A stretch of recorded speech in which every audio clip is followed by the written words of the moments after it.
আমরা আজকে যেগুলোই উচ্চারণ করলাম, যেসব কথা বলি, আগেও ওরকম বলেছি নিশ্চয়ই, অতীতে পহেলা মে যখন হয়েছে, কিংবা এবারের অর্থ ভিন্ন। এই জন্য ভিন্ন,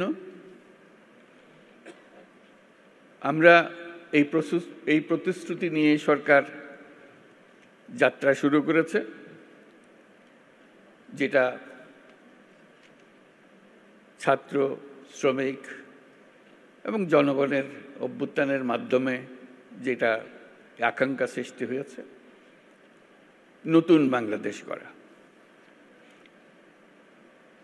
এই নতুন বাংলাদেশ হবে না যদি শ্রমিকদের অবস্থা পুরনো বাংলাদেশের মতো থেকে যায়।